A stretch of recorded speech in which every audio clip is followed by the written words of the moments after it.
the point of being awake? Most of us who are awake are suffering more than those zombified normies. But wait, there's a way that you can greatly profit by being awake. And yes, I mean financially profit. And you can profit big. So stay tuned, and I'll explain it to you. I mean, we have suffered as a group, haven't we? I mean, the normal people, joking apart, the normies, they didn't suffer at all. They went and took their injections. They put the masks on every day. They did everything they were told to do because that's what you do, isn't it? You do what you're told to do, even when it's nonsensical. And, you know, those of us who refused to play that game to a lesser or greater extent, we were the ones that suffered. They didn't suffer.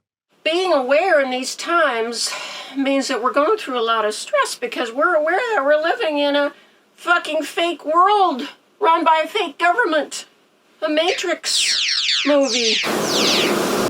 But there is one way in which being aware actually can lead to extraordinary benefit. And I don't mean just in the sense of spiritual and emotional benefit. We could benefit quite a bit financially. Most of us who've been aware have been following truthers, and we've learned about the crimes committed by the central bank and the Federal Reserve. And the whole fiat currency system, phony money, that monopoly money. You may have read this book, Creature from Jekyll Island. It'll tell you all about the Federal Reserve. The creation of the Federal Reserve was a criminal act. The Federal Reserve was created by murdering some of the wealthiest people in the United States. No, the Titanic wasn't hit by an iceberg. It was bombed by the cabal because the people who stood in the way of the creation of the criminal Federal Reserve were on that boat. So, the cabal decided to put them on that boat specifically to murder them, along with how many hundreds of other innocent people. That book tells you about it. It also tells you about the scam involved in this entire fiat currency system, debt-backed currency. Currency that's made up out of thin air. I can just print as many dollars as I want. Your ATM is safe, your banks are safe, there's enough cash in the financial system, and there is an infinite amount of cash at the Federal Reserve. An infinite amount of cash at the Federal Reserve. An infinite amount of cash at the Federal Reserve. Don't you want somebody to love? Don't you need somebody to love? Wouldn't you love somebody to love? You better find somebody to love. Don't you want somebody to love? Don't you need... That's the system that we live in now. And this fiat currency system, this criminal system, is necessary for the cabal to stay in power. It's how they finance themselves. It's how they steal from us. It's how they keep us in debt slavery. Now, people who were awake early on, they knew that the fiat currency system had to be eliminated. They knew that it was destined to die. But if they had said 10 or 20 years ago, hey, the Federal Reserve is going away, they would have been called nutcases. They would have been laughed at. You're a lunatic. Where are you getting that nonsense? But now, come April 2023, I'll bet a lot more people are aware that it looks like the financial system is dying.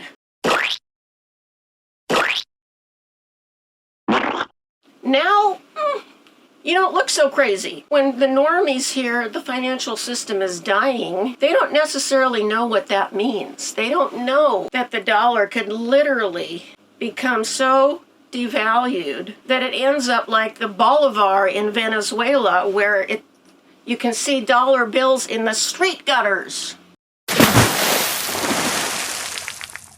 This picture shows how many Venezuelan bolivars you would have to exchange to get just the value of $1 US. Now there's a related issue that a lot of people don't consider, which is the relationship of precious metals to our currency system. What makes money? Where did money come from? What is money? We started out with a barter system, and various materials were used as money, such as cows, seashells, pelts, and eventually of making coins out of metals like gold and silver or brass or copper. Turned out to be very convenient because you could easily carry these coins, and you could make coins with an exact amount of a certain metal. It was measurable. So, since we originally used coins as money, silver and gold coins, copper coins, you may well ask, what happened to that? How do we get around to using this funny money, this paper money, this fake monopoly money? Well, that's a good question, because our Constitution itself says that we cannot use anything else but gold and silver coin for legal tender. We've been breaking the law for quite a while. The earliest paper money actually didn't say Federal Reserve note. The earlier paper money said that it was a silver certificate. So, by a gradual process of more and more fraud and crime over the years, we've moved away from legal, lawful money, gold and silver coin, to totally worthless paper shit, actually, and it's debt backed. So in essence, we're paying a debt with another debt. So the people that see the writing on the wall and realize that this funny money system is going down the toilet may be asking, well, what should I do? Because let's say you have hypothetical amount $1,000, and we're going the way of Venezuela. In a certain amount of time from now, that $1,000 is going to be worth less than 1 cent. So what do you do to protect your wealth? The most tried and true trusted method over all of human history is to put your wealth into assets. And that could be anything. It could be cows, it could be pelts, it could be real estate, it could be gold and silver. Now, some of these assets are a little harder to fit into your house than others. So you might not want 100 or 1,000 cows, but silver or gold coins, well, that's a little easier. Now, cows and pelts might or might not go up in value, but gold and silver, now that's another thing. So let me tell you a little more about that. And this is what you're going to hear if you're on the inside with the group of the aware and awake people.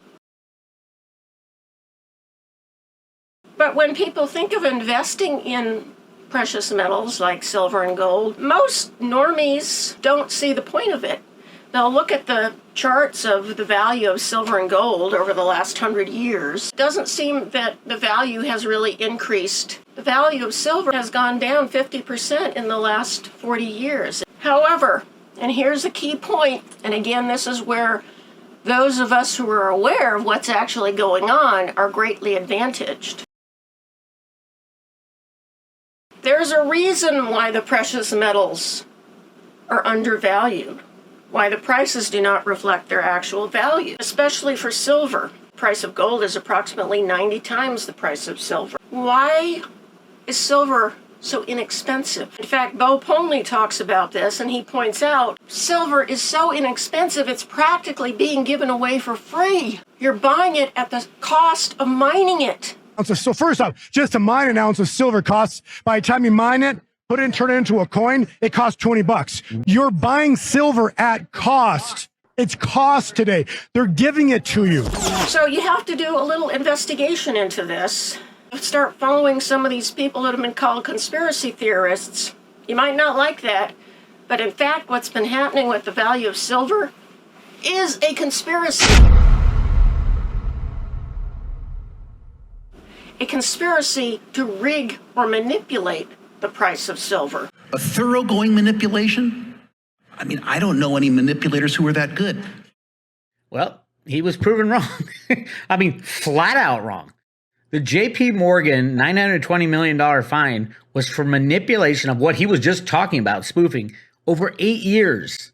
This isn't an ongoing thing, and it wasn't just JP Morgan. This was a RICO charges were brought, meaning it was a conspiracy to commit crimes. 2 or more people, it was, I think, 4 different banks that have all paid fine and admitted to it. So I don't get why the CEOs of these cannot grasp the concept that there's an ongoing long-term manipulation of the silver market. It's unfathomable that they can't figure this shit out. The top four bankers are trying to hide what they're doing, which is obviously JP Morgan, probably Bank of America, and Citibank.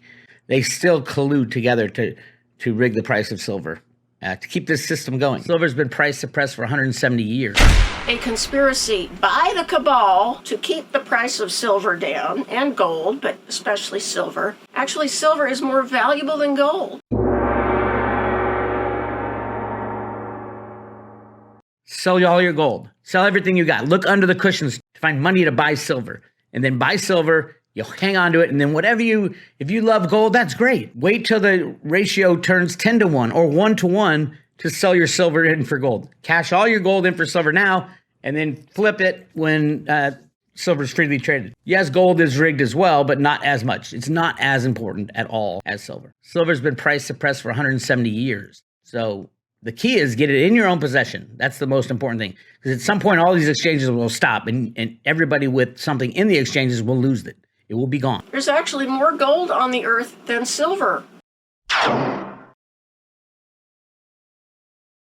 The way they've talked about it, they've pretended it's the reverse, that there's more silver than gold, and that's why silver is inexpensive. That's a lie. There's more gold than silver, and silver is much more important for technology than gold. Gold is not used in the tech industry. Silver is. Silver is the best electrical conductor that exists. We don't have 8,000 tons of gold. We probably have over 1 million tons of gold. Not 8,000 tons, over 1 million tons of gold. Gold's a completely different world than what you've been told. So you can start to see why the cabal would want to keep the price of silver low, because it allows them to buy silver to use for electronics at a low price, and keeping the price of silver and gold low supports this funny money fiat currency system, their criminal system. At this point, many of those normies, even if they believe everything I've said so far, will say, well, so what? Because, if they've been doing this crime for 170 years, won't they just do it for another 170 years?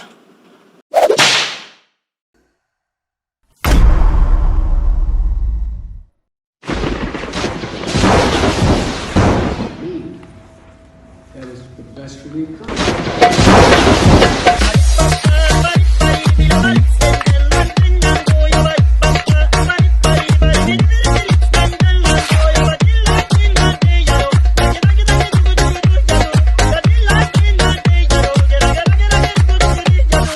The future is actually going to be better, and the cabal is going to be taken out, because maybe I've heard there's something called the White Hats that are taking down the cabal.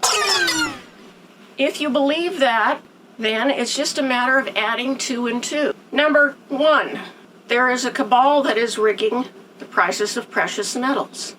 Number 2, there is a White Hats that is taking down the cabal. What is the conclusion if you add these 2?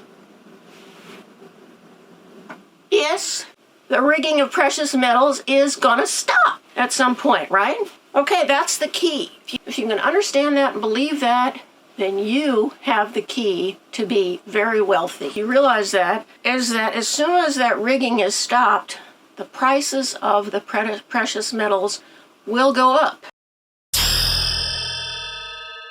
And how much will they go up? Well, look at the price of silver relative to that of gold. Gold is 90 times the value of silver. And what did I tell you before? That silver is actually a more valuable metal than gold because it is more scarce. And it is used in electronics, and gold isn't. Therefore, what happens when the price of silver and gold go up? How much do they go up? Well, say gold goes up twice as much. It goes from 2,000 to 4,000. Maybe more. Maybe it goes to 8,000. What's going to happen with silver? Is it going to stay 90 times less than gold? No. It's going to be at least the same value as gold, because remember, it's more valuable than gold.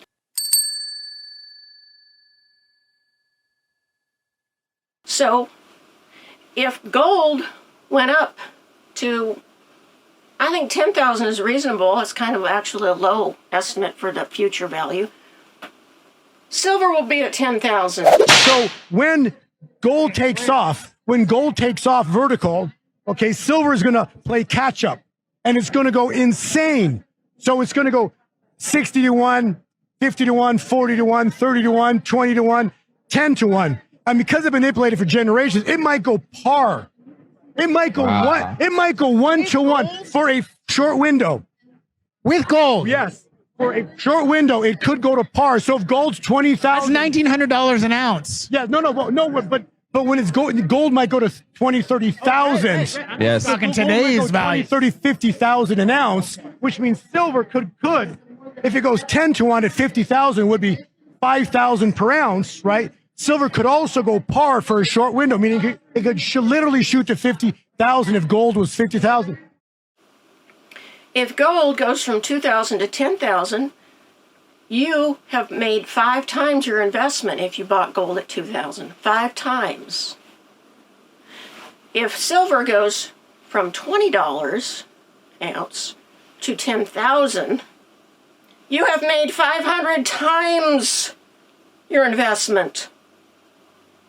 So which of those two seems like a better deal? It doesn't take a genius to figure that out. And yet we have a lot of people buying gold. Why? So as more people realize this, you're going to see the amount of available silver start diminishing because more people are buying it.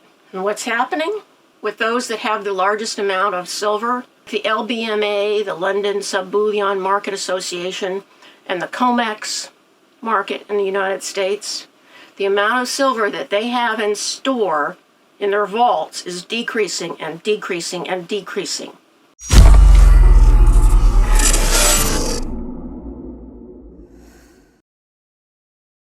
And you're seeing very, very wealthy people buying a lot of silver.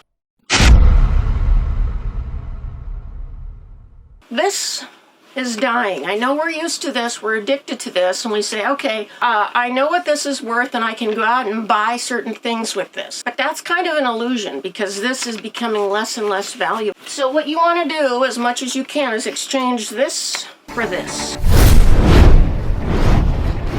I would say everybody should have one of these at least. Okay?